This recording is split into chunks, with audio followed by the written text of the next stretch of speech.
Hi යාළුවනේ ඔයාලට කොහමද?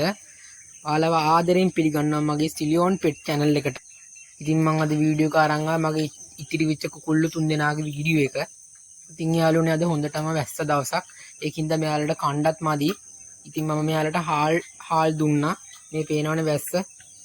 මේ කාලේට මේ ගම් කුකුල්ලුන්ට ගොඩක් ආහාර මදි. ඒකින්ද අපි මෙයාලට වෙනම ආහාර දෙන්න ඕනේ. ඉතින් මම මේගොල්ලන්ට විශේෂයෙන් කඩේ කෑම ගෙනත් දෙන්නේ නැහැ.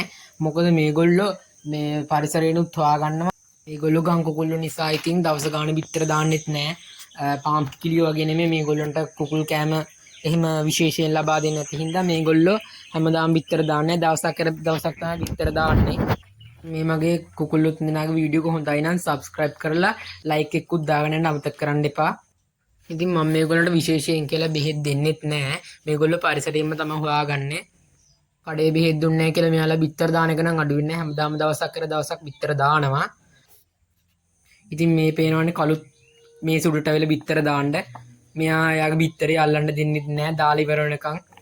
මම ඉතින් මෙයා නැගිටලා යනකම් බිත්තරේ ගන්නෙත් නැහැ. මොකද එයාත් අම්මා කෙනෙක් නිසා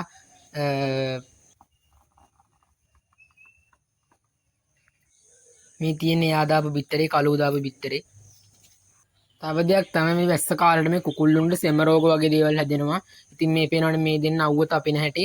මෙයාලට මෙහෙම වුණා අවුව නැති වුණාම මෙයාලට ලෙඩ ගොඩක් වැඩි කුකුල් කුඩුත් අපිරිසුදු වෙනවා. ඒකින්ද මෙයාලව මම දවසම වගේ අරලා තියන්නේ. මෙයාලව කූඩුවෙන් එළියට දාලා තියන්නත් බයයි. අහල පහල බල්ල පූසෝ ඉන්නවා. තව මුගටි වගේ උගුස්සෝ වගේ සත්තු ඉන්න හින්දා මෙයාලව එළිය තියන්න අමාරු. මේගොල්ලෝ පාරෙන් එහා පැත්තට යන හින්දා අහල පහල බල්ලෝ ඇවිල්ලා ඇල්ලුවොත් බයයි. ඉතින් මගේ කලින් හිටපු කුකුල්ලු ටිකත් මම විකුණුවේ මේ සෙම් රෝගයි අහල පහල සත්තුන්ගෙන් තියාගන්න බැරි හින්දා ගොඩක් සත්තු එකට ඉද්දි ලෙඩ බෝ වෙනවත් වැඩි. ඉතින් යාළුවනේ ඔයාලා අද මගේ වීඩියෝ එක හොඳයි නම් ඔයාලා subscribe කරලා like එකකුත් දාගෙන යන්න. ඒ වගේම කමෙන්ට් එකක් දාගෙනත් යන්න. අදට මම ගිහින් එන්නම්. bye.